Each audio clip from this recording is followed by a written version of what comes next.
한번 따라 하실까요? 제 3계명.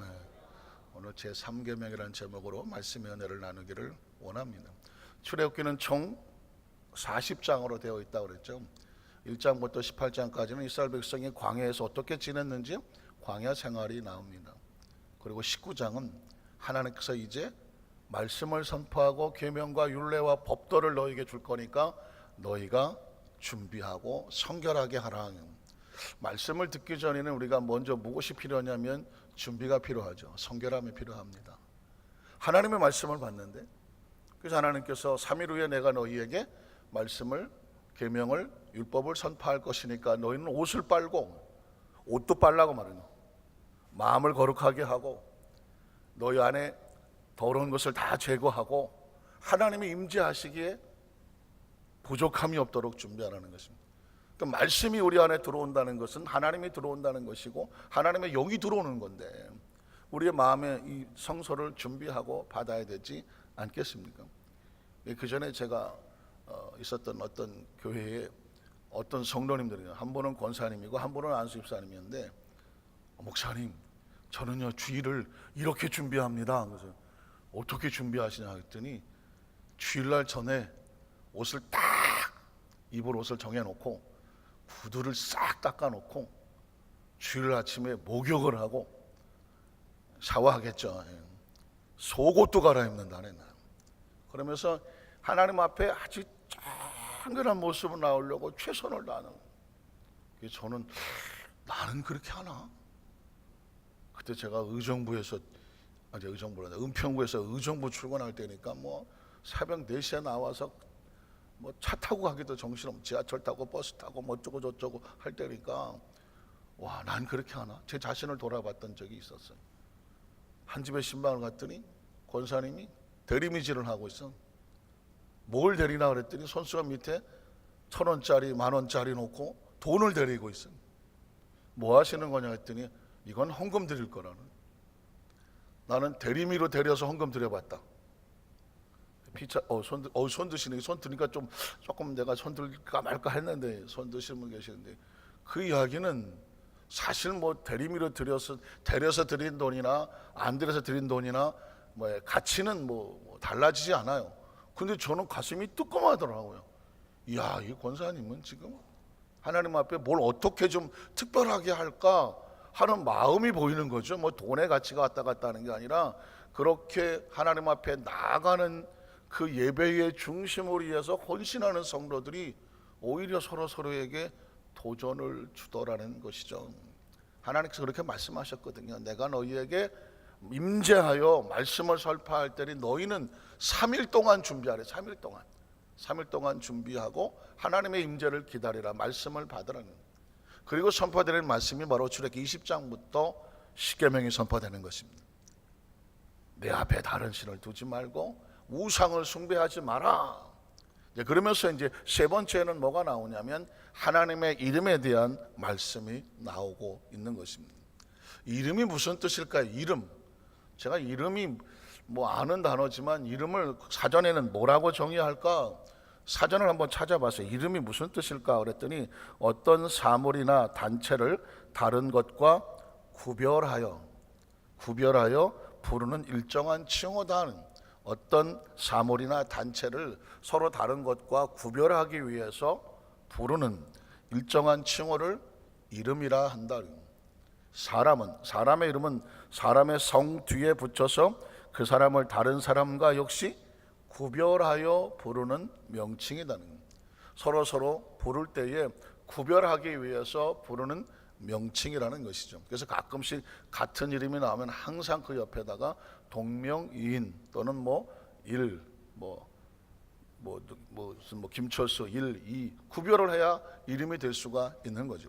그러니까 이름이라고 하는 것은요 굉장히 중요한 의미가 있는데, 그 이름은 서로 구별하기도 하지만 때로 그 이름 속에 그 사람의 존재나 가치나 어떤 정체성이나 이런 것들이 이름에 담겨질 수 있다는 것입니다. 그런 상황에서 본다면 하나님의 이름이라고 하는 것은 이 세상 그 어떤 것과도 비교할 수 없는 완전히 철저하게 구별되어 존경과 예배와 또 거룩함으로 임재하기 위한 그 하나님의 거룩한 성호를 우리가 구별해 드리고 존중하게 드리는 것은 당연하고 마땅한 것이거든요. 하나님께서는 바로 이 이름에 대해서, 하나님의 이름 자신의 이름에 대해서 그런 말씀을 하고 있습니다. 우리는 첫 번째로 천지 창조할 때에 이름을 붙여주시는 하나님, 이름은 누가 붙여주셨는가? 하나님이 붙이시더라는 거죠. 창세기 1장 3절로 5절에 보니까 하나님이 이르시되, 자, 이르시되 무슨 소리를 합니까? 존재 가운데 이름을 붙이고 있습니다. 빛이 있으라 하시니 빛이 있었고, 빛이 하나님 보시기에 좋았더라. 하나님의 빛과 어둠을 나누사 하나님 빛을 낮추라 뭐 하시고? 부르시고. 하나님께서 부르시는 것이 이름이며 그 이름에는 빛이라고 불렀고 낮이라고 불렀고 어둠이라고 부르면 그 모든 속성과 이 모든 것들이 하나님이 부르시는 대로 빛을 낮이라 부르시고 어둠을 밤이라 부르시더라.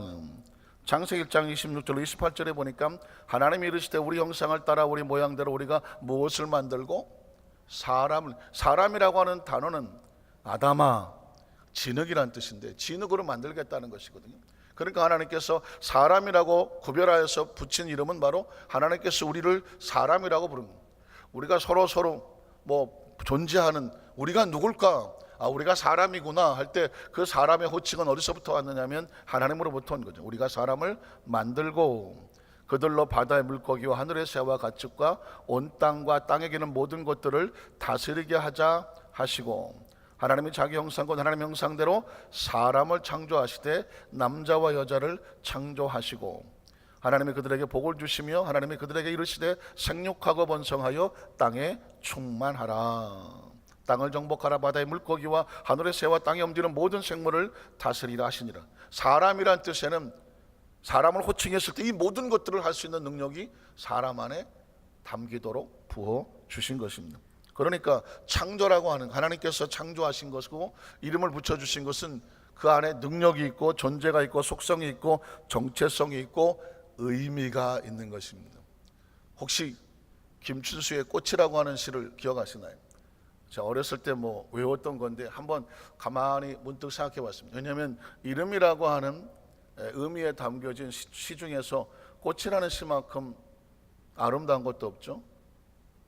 그가 내 이름을 불러주기 전까지 나는 하나의 작은 몸짓에 지나지 아니하였다.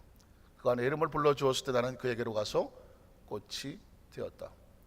그가 내 이름을 불러주었던 것처럼 누가 나의 이름을 불러다오. 나도 그에게로 가서 꽃이 되고 싶다. 우리는 서로 무엇이 되고 싶다. 너는 나에게, 나는 너에게 잊혀지지 않는 소중한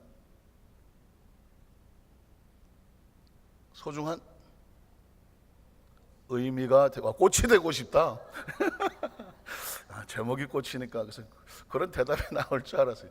소중한 의미가 되고 싶다. 그래서 꽃에서 이름으로, 그 이름이 마지막에는 의미로 마무리를 짓니다. 그래서 사람이라고 하는 것은 서로 이름을 불러줌으로 서로에게 의미가 되는구나.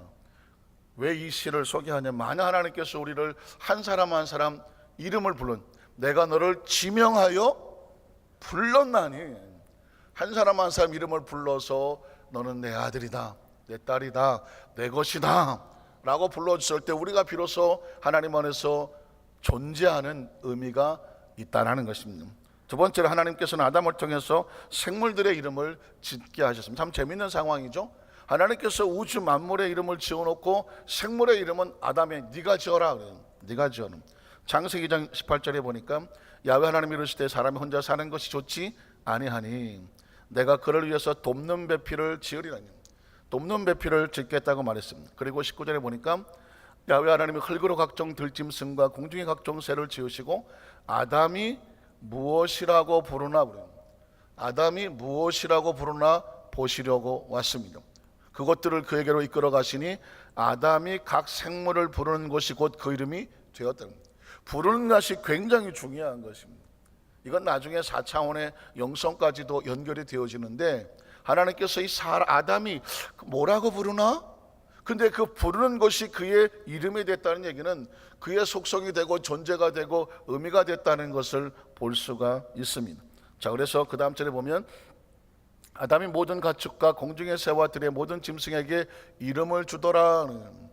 아담이 돕는 배필이 없으므로 야훼 하나님이 아담을 깊이 잠들게 하시니 잠들매 그가 갈빗대 하나를 취하고 찰로 대신 채우시고 야훼 하나님이 아담에게 취하신 그 갈빗대로 여자를 만드시고 그를 아담에게로 이끌어 오시니 아담이 이르되 이는 내 뼈 중에 뼈요 살 중에 살이라 라고 이름을 붙였습니다. 이것을 남자에게 주었은즉 여자라 부리라 하시니라.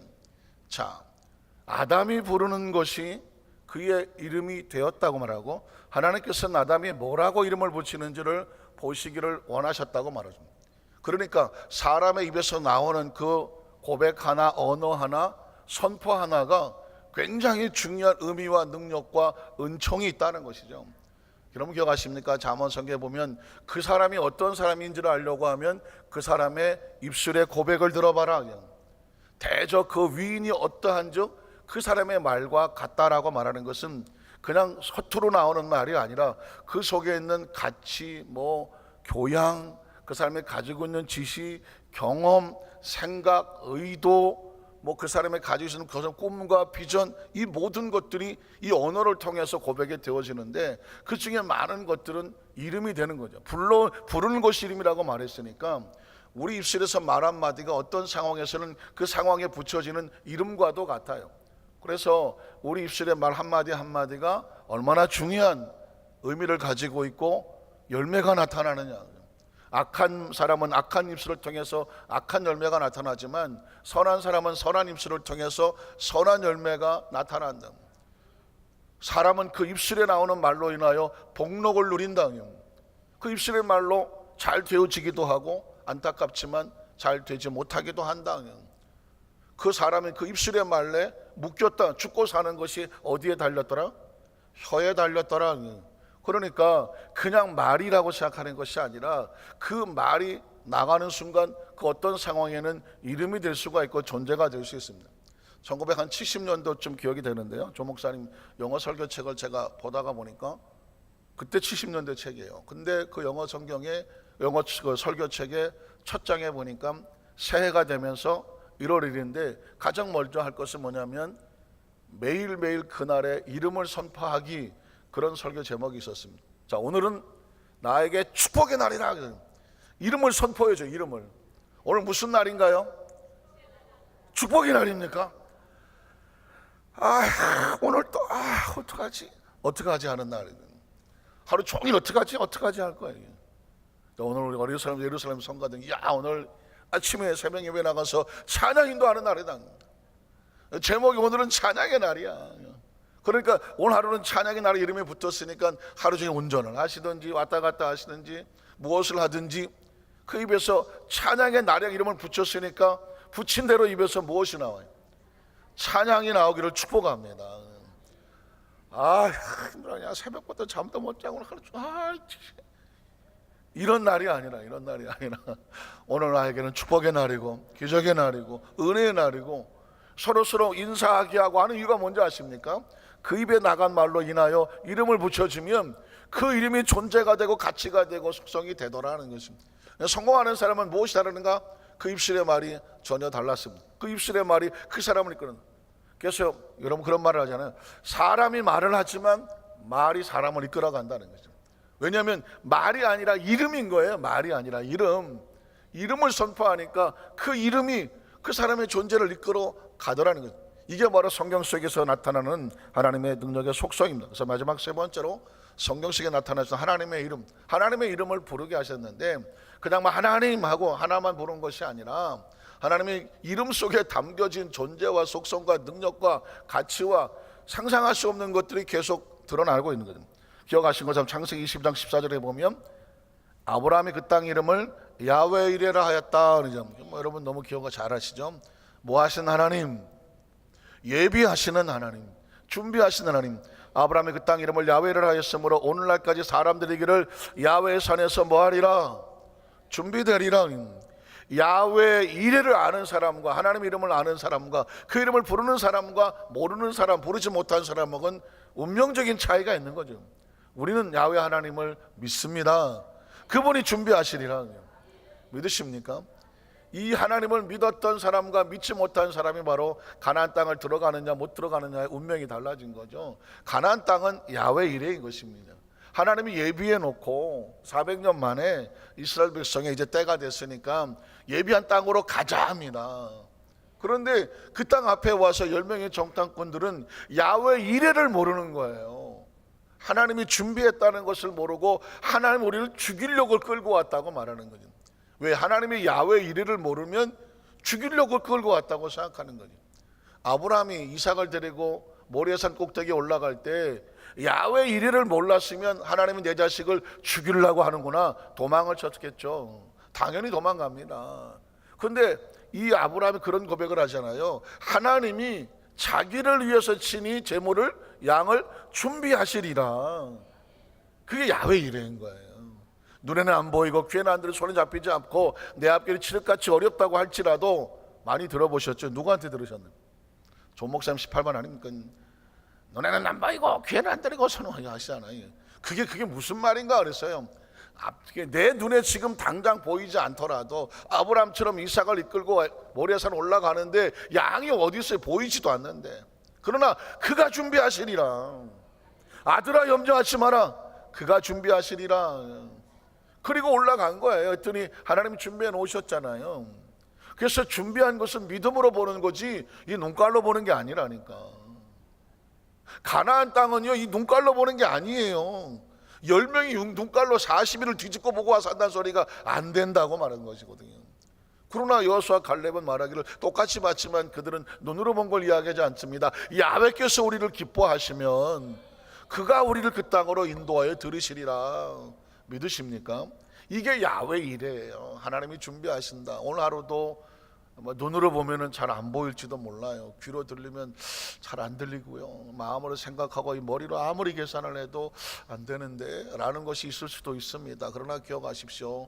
하나님이 준비하신다뇨. 그걸 믿고 살아가는, 그게 천국도 마찬가지. 우리가 천국을 꼭 보고 와서 천국이 있다고 말하는 건가요?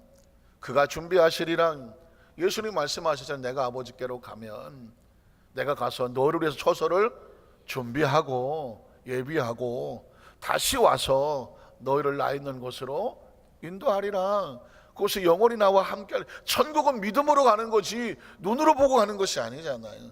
야훼 이레 하나님이죠. 출애굽기 15장 26절에 보면 하나님의 의도가 나오죠. 이르시되 너희가 너희 하나님 야훼의 말을 들어 순종하고 내가 보기에 의를 행하며 내 계명에 귀를 기울이며 내 모든 궤를 지키면 내가 애굽 사람에게 내린 모든 질병 중 하나도 너희에게 내리지 아니하리니. 이게 하나님의 의도예요. 말씀 안에 있으면 질병이 너희를 피해 갈 거다. 나는 너희를 치료하는 하나님이다. 어제 수요 예배 때 그런 설교를 했습니다. 인생의 가장 안전한 길은 말씀 안에 있을 때라고 말했습니다. 말씀 안에 있을 때 영혼이 지켜지잖아요. 말씀 안에 있으니까 영혼이 지켜지게 되고, 말씀 안에 있으니 그게 축복의 길이잖아요. 들어와도 나가도 복을 받겠다는 말씀을 삼가 듣고 지켜 행하면이거든요. 그러니까 영혼이 잘 되는 길도 말씀 안에서, 범사가 형통한 길도 말씀 안에서, 그리고 강건하게 생명을 지켜낼 수 있는 길도 오늘 성경 말씀하지 않습니까? 말씀 안에 있으면 내가 모든 질병 자는 너희에게 내리지 아니하리니. 나의 속성은 뭐다? 나는 너희를 뭐하기 원한다? 치료하기를 원하시는 하나님이다. 사사기 6장 24절에도 기드온이 야훼를 위해서 거기서 제단을 쌓고 그것을 야훼 샬롬, 평강의 하나님, 승리의 하나님, 평화의 하나님이거든요. 그러니까 하나님 곳곳에 하나님의 이름을 숨겨 놓으셨는데 그 이름을 부른다는 것은 무엇일까요? 그 이름에 담겨진 속성, 가치, 능력, 존귀, 영화, 그 이름을 우리 입술에서 고백될 때에 그 이름대로 역사가 나타나는 것이죠. 시편 23편 1절은 여러분 잘 아시는 것처럼 야훼는 나의 목자, 야훼 로히, 라하, 오나서 이렇게 나오고 있는데 목자 되신 하나님, 다윗이 평생 가슴에 품었던 하나님의 이름은 뭐예요? 하나님은 나의 목자가 되십니다. 하나님께서 여러분의 목자가 되십니까? 새벽에는 자세히 내가 얼굴을 안 쳐다보지만 그래도 표정은 오늘도 주께서 인도하신다. 믿으십니까? 양이 운명이 그렇지 양이 무슨 시력이 좋겠어요. 그렇다고 무슨 사람처럼 안경을 갖다 씌울 것도 아니고 후각도 안 좋다고 말하고 이빨이 있습니까? 무슨 가죽이 있나? 발톱이 있나? 그렇다고 다리가 롱다리여서 기린처럼 도망을 치나 모가지가 기나? 하여튼간에 살아남을 수 있는 능력은 하나도 없어. 양이 그렇잖아요. 오죽하면 양을 잃어버려서 동굴에서 발견했더니 지 몸에서 난 털을 못 깎아갖고 털 속에 빠져 죽어간다고 말이에요. 그게 양이야. 한 가지 딱 잘하는 게 뭐가 있다고요? 양은 청력이 좋아. 청력. 다 살게 돼 있어요. 청력이 좋아서 여러 목자가 떠들지만 자기 목자의 음성을 구별해내고 그 목자의 음성만 따라간다는 거예요. 비록 사망의 음침을 가더라도 양이 뭘 하겠어. 할 수 있는 게 없어. 그러나 해받을 걸 두려워하지 않아요. 왜 그럴까요? 목자가 나와 함께 하심이라. 그의 지팡이가 막대기가 나를 안위하시는데 오늘 하루 살아가는데 내가 수도 없는 절벽을 만날 건데 절벽을 내가 피하겠어요? 내가 그것이 절벽인지 알기나 알겠어요? 내 앞길을 인도하신 분은 목자인 거죠. 하나님은 나의 목자가 되시니 내게 부족함이 없으리로다. 출애굽기 17장 15절에 보니까 모세가 제단을 쌓고 그 이름을 야훼 니시 승리케 하시고 또 우리를 인도하셔서 어려움에서 건져내시는 하나님의 모습이죠. 오늘 결론을 내리면 출애굽기 20장 7절이죠. 이런 하나님의 이름을 어떻게 하라고요? 망령되게 부르지 말라는 것입니다. 하나님 이름은 조롱의 대상도 아니고 농담의 대상도 아닙니다. 함부로 부를 대상도 전혀 아닙니다. 하나님의 이름은 이름을 부르는 대로 역사하시는데 그 이름을 어떻게 부르느냐, 그 심령이 중요한 거죠. 기억하시죠? 이스라엘 백성들은 성경을 읽다가 야훼, 여호와, 하나님이라고 하는 신성 사문자 YHWH라고 하는 이 히브리 언어는 자음밖에 없어요. 모음이 없단 말이에요. 그런데 이걸 어떻게 부를지를 모르겠는 거예요. 왜 그러냐? 부른 이름이 없어요. 글자 표시가 안 돼 있어요. 그래서 처음에 우리는 여호와라고 불렀습니다. 나중에 성경학자들이 보니까 여호와보다는 야훼가 더 근접하다. 그래서 야훼 하나님으로 성경을 다 바꾸기도 했지 않았습니까? 그만큼 하나님 이름은 소중하기 때문인데 지금도 YHW는 신성 사문자라고 말하는데 어떻게 부르는지 정확하진 않아요. 그런데 왜 그러냐? 이스라엘 백성들은 성경을 읽다가 YHW 신성 사문자가 나오면 바깥으로 나가서 목욕을 했어요. 목욕을 하고 옷을 갈아입고 와서 무릎 꿇고 야훼 여호와를 부르질 않았어요. 주여. 그래서 나온 말이 아도나이. 아도나이는 뭐냐? 주여, 나의 주인입니다 라는 뜻입니다. 감히 하나님의 이름을 부르지를 못했다니까요. 여러분, 그들이 너무 요란 떠는 것 같습니까? 요란 떠는 것 같습니까? 하나님 이름 나올 때마다 나가서 씻고 옷 갈아입고 다시 부르고 또 있다 또 나오고 이게 하는 것이 형식적으로 보입니까? 물론 형식으로 보일 수도 있지만 적어도 그런 마음가짐은 우리 크리스찬들에게 있어야 되는 거예요. 우리는 하나님의 이름을 마음껏 부르잖아요. 누구든지 주의 이름을 부른 자는 구원 얻으리로다. 부를 수 있는 축복을 주셨잖아요. 문제는 뭐냐? 그 이름을 부르는 우리의 마음의 자세인 거죠. 절대로 함부로도 아니고 망령되기도 아니고 의미 없이도 아니라는 것입니다. 왜냐하면 하나님 이름을 망령되게 부르지 마라. 망령되의 이름을 부르는 자를 죄 없다 하지 아니하리라. 소중한 것을 함부로 취급하면 소중한 가치가 날아갈 뿐만 아니라 그것에 대한 아픔이 있을 수밖에 없는 거란 말이죠. 오늘 하루를 살아가면서 하나님 이름이 거룩한 것처럼 거룩한 성호를 찬양하신 여러분, 그분의 자녀들 아닙니까? 오늘도 멋지게 아름답게 축복의 날이라고 이름을 붙였으니 우리 생애 최고의 축복이 오늘 하루도 우리 가운데 각자의 심령 가운데 충만히 임하시기를 주님의 이름으로 축원합니다.